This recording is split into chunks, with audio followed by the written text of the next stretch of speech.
today we are going to learn how to ride a motorcycle, okay? This I would call it a sports bike because it has certain modifications. Drive not like a normal bike. Before you start riding, you need to know how a vehicle works. A vehicle has an engine. Your vehicle might have different types of engines. All vehicles have engines, apart from that electric shit. Every engine has a piston which goes up and down, and it has a circular thing attached to it. And that thing is connected to the chain. Now there is a gearbox in between. Let's not get into the details of it. This whole thing is the engine of the vehicle. That is the vertical thing that goes up and down. Do not run your engines without oil. You were asking about rear wheel cars, and I explained why rear wheel cars. If you guys want a video separately on rear wheel, all-wheel drive, and four-wheel drive, I can make it. Do drop a comment there. I was explaining rear wheel drives are considered to be enthusiastic cars. The basic reason here is that if you can lock up the front wheel, or if you don't have power to the front wheel, you can do a bit of slides and all. You can lock up the front wheel and do drifts. If you put more power down to the rear wheel, it will slide, it will lose traction, and you'll be able to do this kind of thing. That's fun, and you should remember that about rear wheel drives. Before we start, we need to know where the basics are. Okay? Where everything is very important for you to memorize. Every time you ride a bike, you should not really think where each part is. So first, let's just begin with getting on and off the motorcycle. To get on the motorcycle, you have to step on from the side.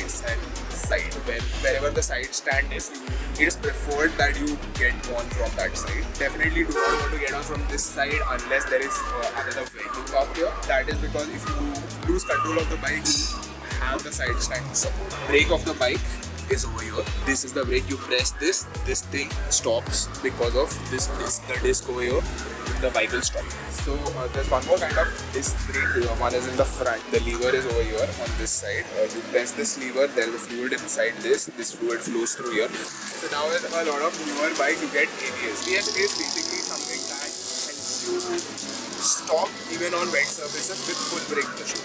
This brake, if you press it too hard and the brakes are really new, it can completely stop the front wheel and it can skid. In simple terms, you will fall. If you completely apply 100% pressure, you will fall. So there is another motor that cuts off brake power in multiple small jumps. Okay, a question. Yeah. What is the difference between disc and drum brakes? Okay. So disc brakes and drum brakes. So drum brakes are usually a cost-cutting measure, but they are used in off-road as well. Most of the newer bikes come with disc brakes. Now disc brake is something like this. There is a disc, there is a brake, and there is a fluid wire running to a reservoir and a lever. This disc is being grabbed by the brake pads and the whole thing stops. Now in a drum brake, imagine a drum. Okay. Now we cut open the drum. This is the lower part of the drum. There is an expanding leg inside the drum brake and two rubber pads inside it. Okay, it's a complete enclosed thing. And every time you brake, these pads expand and rub against the surface of the drum. So the wear is less, but the brake power that you get is also less. Drum brakes are pretty weak in that term, but they are a cost-cutting measure. They are an older technology, so it's used in certain vehicles. It does usually have drum brakes because the engine is located near the wheel.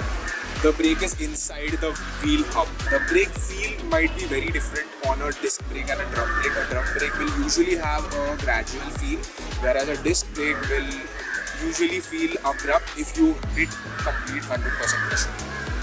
So the most important thing to ride a bike is the key.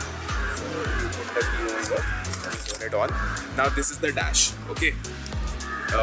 The most distracting thing on the newer bikes, I would say, is the dash. If you are learning to ride a motorcycle, put a sticker on it.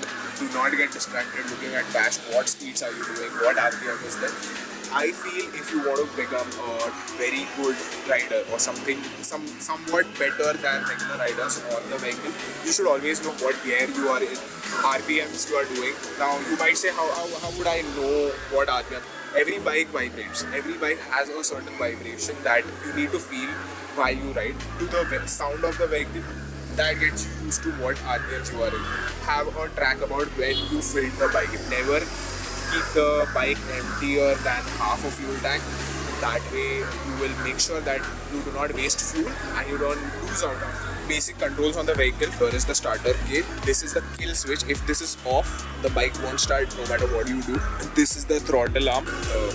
Horn. In most bikes, the horn will be below the indicator switch. This is the indicator switch. You press once to start the indicator. You press it half click over here to kill the indicator. This is the pass light.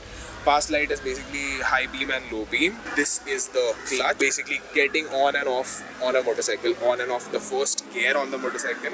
That's going to be the most difficult part of learning motorcycle. Once you do that, you will slowly learn to how change gears without pressing the clutch. That is called clutch assist. To change gears, this is the lever. Now with this, if you on every motorcycle, the gear shift pattern is usually one down and all the gears up. For convenience purposes, I have flipped this switch. How do you feel about the weight about the bike? It's lightweight. It's with a full tank of gas, you know. It's pretty lightweight. So this is about 130 kgs. You can definitely go to the gym and say that you hit a new PR of 130 kgs. Basically, I have asked her to tell me what exactly she knows about riding a scooter, and then from there we'll work out on how and where she wants to grow further into riding bikes. Like on a scooter, I'm used to having the brake on this side. So here, I think that would be the confusion which might be there. Okay, here this is another brake. This is one brake. So imagine this side is brake side, this side is fast side. Fast side, slow side. Clutch दबा के bike चालू करो. Clutch pressed रखते वक्त first gear डालो.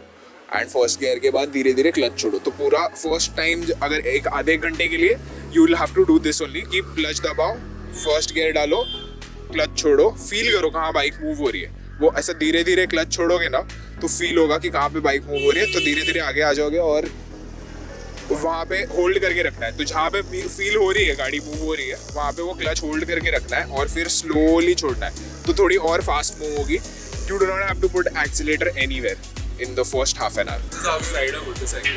Basically, you sit on the bike, sit ऐसे, turn on the key. Press the clutch in. So this is the clutch over here. You press it. You press this button. The bike is started.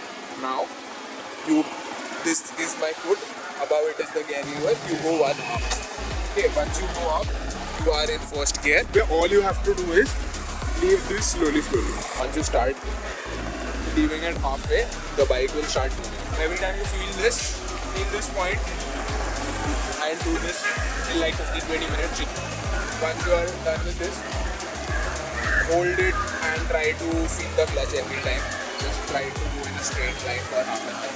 Once you are done with it, you can shift to second gear or start using the throttle, which we'll cover in the next episode. Till then, if you like this video, if you find it funny, please hit the like, share it with your friends, share it with all your friends, share it with my friends, share it with everyone.